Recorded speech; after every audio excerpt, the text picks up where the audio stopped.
In the early 1800s, a folk song became known throughout the United States. Its lyrics go as follows. "O Shenandoah, I long to see you and hear your rolling river. O Shenandoah, I long to see you. We were bound away across the wide Missouri." Today, the song reminds us of a time when log cabins were plentiful, seasons came and went in harmony, and the bonds of family were strong within the hearts of many. There are few places today that can bear those same qualities that the song brings up, but one of those remaining places is located in Virginia, along a misty mountain range and a generations-old river. This is the story of Shenandoah National Park. The forests of Shenandoah are alive with flora and fauna, and visitors to the park can still find some of the creatures that have inhabited this sacred valley for thousands of years. Maple, birch, ash, and poplar trees reach for the skies where hawks and vultures soar overhead.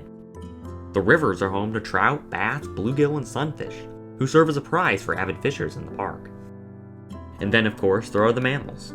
Deer tiptoe through the leafy understories, foxes and coyotes whisk among the forested hills, and the most elusive of all the animals, the black bear, hides away in the depths of the Virginian wilderness.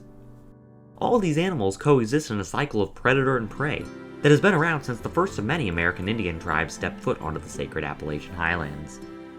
Tribes like the Iroquois, Cherokees, and Delawares, who are also known as Lenape, made a living learning from the land and coming into conflicts and treaties with neighboring tribes. It was the American Indians that gave Shenandoah its name, with experts interpreting the word as Spruce River, but another translation calls it the Clear Daughter of the Stars, the name given to an ancient lake of legend that reflected the many stars of the valley, but one day was drained into the present-day Shenandoah River. The legends about the river and its surroundings would keep the culture of the valley alive for many centuries. Then, starting in the 16th century, settlers from Europe began arriving in the Americas.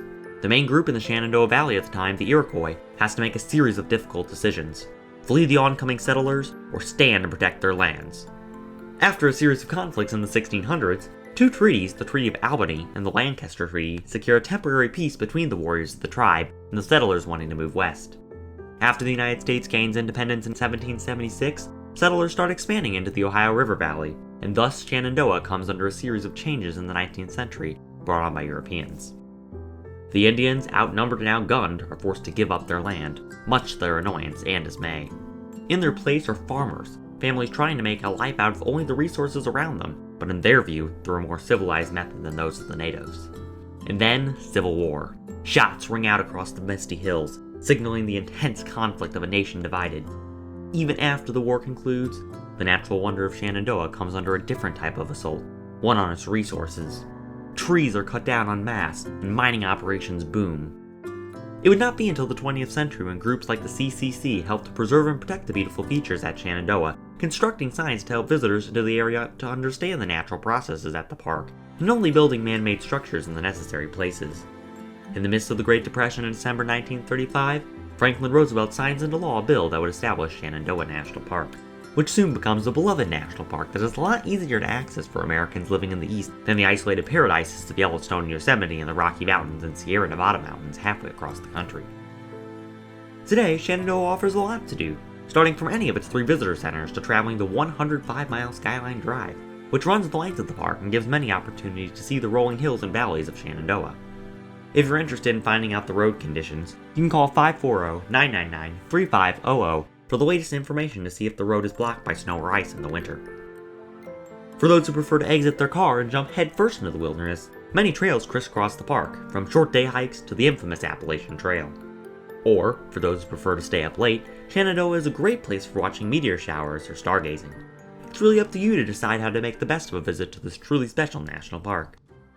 America's national parks represent many things: an attempt to save the planet we love, a way to educate the general public about the natural world, and, occasionally, an eye-opening experience for someone which inspires them to do great things. We opened this video with a classic folk song, but the beauty of the Appalachian Forest live on in contemporary music as well. Here's some lyrics that describe this mystic, magical place. You may have heard them. Life is old there, older than the trees. Younger than the mountains, growing like a breeze. John Denver.